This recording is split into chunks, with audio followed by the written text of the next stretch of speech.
Horns Hospitalis had their commandery in Jerusalem, not far from the Church of the Holy Sepulchre, they had properties dotted around the land of Palestine, the Kingdom of Jerusalem. The Knights of the Hospital of St. John, to give them their full and proper name, built castles to defend their properties, and also to serve as resting places for pilgrims, and places where they could control who might be passing through their territory. And of all their many castles, this castle of Belvoir, the beautiful view, as you'll see in a moment, was their largest, strongest, and most beautiful. The main reason why the castle was built here was because of the tremendous view it offered out over the Jordan Valley, indeed over the surrounding countryside. Looking towards the west, one could see Mount Tabor and the valley of the Jezreel. To the north, there was the Lake of Galilee, and directly across, you had the fords across the Jordan. In fact, there were 3 fords in the vicinity, and parties from the castle could go out and set up checkpoints to keep tabs on who was coming and going along the Jordan Valley, or attempting to cross over the Jordan River into Crusader territory. The Hospitallers were by no means as proud as the Templars, at least in popular repute. But you can get an idea of just how proud they were from the fact that in this black basalt castle made from the local stone, they adorned various parts of it with white limestone brought at great expense from quite some distance away. Various architectural details were picked out in this white stone, so the castle was not just a utilitarian fortress, it was also a thing of beauty. The gates in those days were made of wood. They didn't have the technology to make them of metal, though they did cover the wood with metal plates, bronze or iron, as a protection against fire, so that if you tried shooting a fire arrow at the door, it would bounce off harmlessly. Battering rams, of course, could break through a door, and if you lit a big fire against it, the wood would char away. But just to give you some idea of how thick these doors, these gates were, this is the slot in which the beam would be put that ran across and held the door shut. And look how thick it is from the edge of the beam to the edge of the door. A good 9 inches of solid timber. Once you had come in through the ornamental gateway into the barbican, you still had a narrow path to traverse, overlooked by 11 arrow slits, only 3 of which remain. At any point, an invader, an enemy, could be cut down by a volley of arrows fired from above.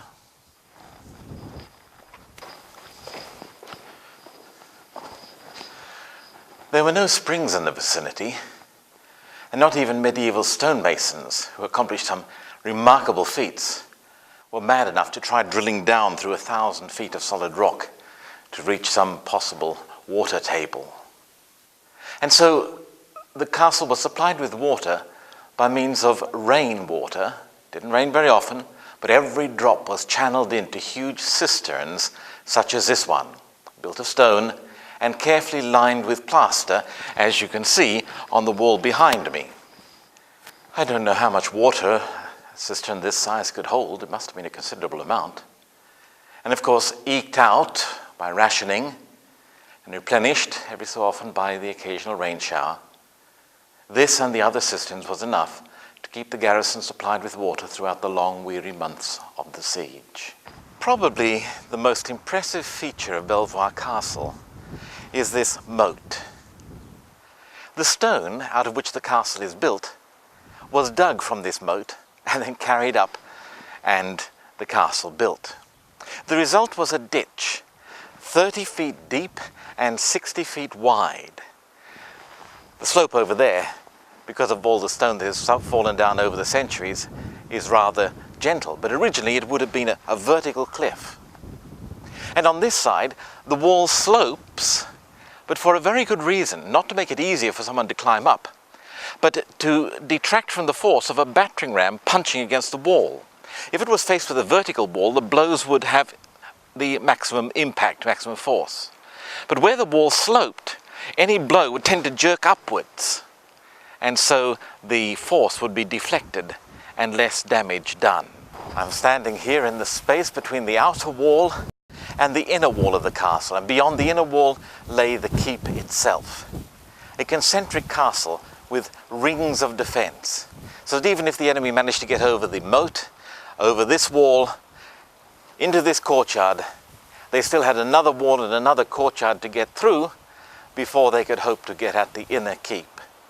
Truly, this was a strong castle. Look at the thickness of these walls. But of course they needed to be thick because they rose up from here another 30 feet. And that's an awful lot of masonry to support. And then beyond, in the distance, you have the plain of the Jordan Valley. But one of the most interesting of the features of Belvoir Castle was the sally ports. Little stairways hidden in the thickness of the wall, down which a small party of defenders could creep and attack anyone in the moat, or indeed travel along the edges of the moat and come out in front of the castle to take an enemy unawares from the rear or the side.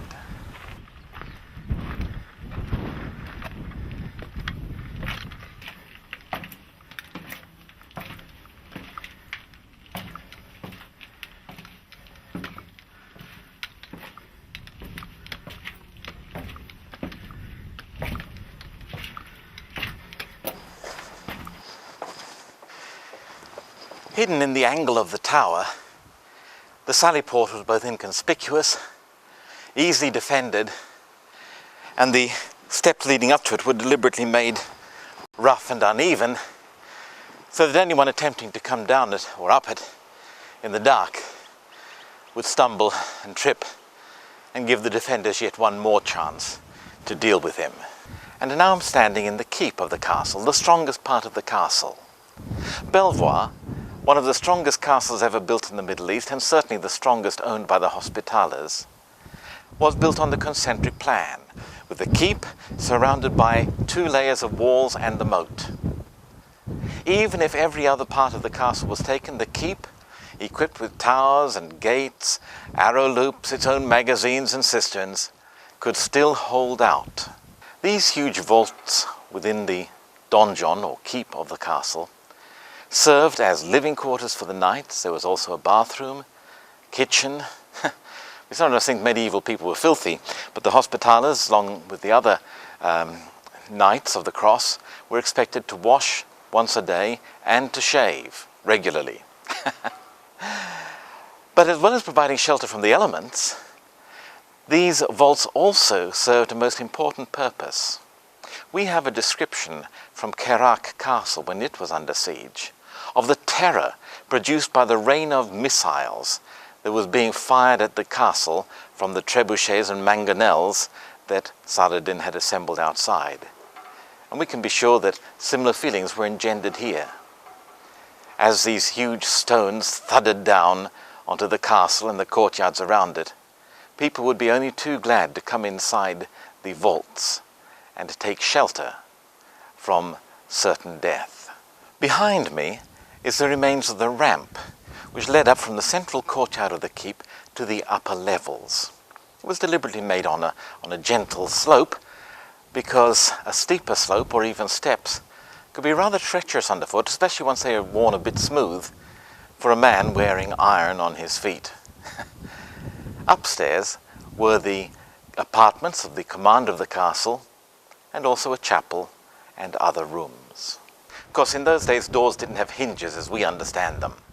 Instead, each leaf of the door had a post at one side. And that post would rest on a socket in the ground and be held in place by a loop at the top, and that is what the door swung on.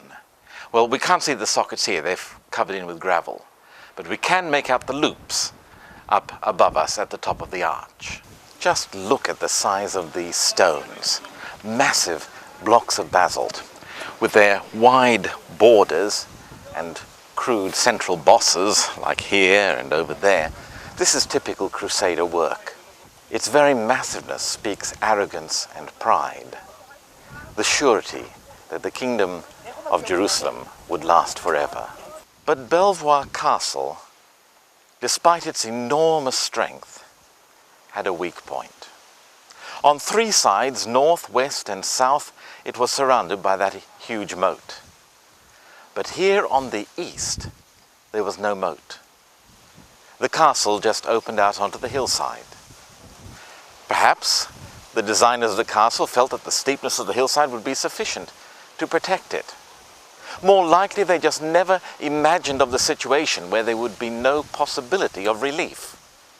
They anticipated that so long as they made this end of the castle strong enough, its walls high enough and thick enough, they could hold out until rescue came. They never anticipated that the day would come when there would be no rescue. And so, though they built the tower on this side, 2 stories high, though it was founded on solid rock, this was the weak point of the castle. And it was here that Saladin attacked. For 18 months, the men of the castle resisted. They had plenty of water, plenty of food, and although they were few in number, their morale was high, at least to begin with. And so they held out, defying the enemy. Jerusalem fell, Acre fell, Ashkelon fell. Still they maintained their hold on the castle, and Saladin and his men battered in vain at these enormous walls. But no wall, however strong, can stand against relentless, never-ending assault. And eventually the day came when a breach was made in the wall on this side of the castle. Now, according to the rules of war, once a breach had been made, the castle, or the town, or the fortress was summoned to surrender. If they surrendered, well, they could hope for good terms, because of course a breach is not at all the same thing as capturing the castle.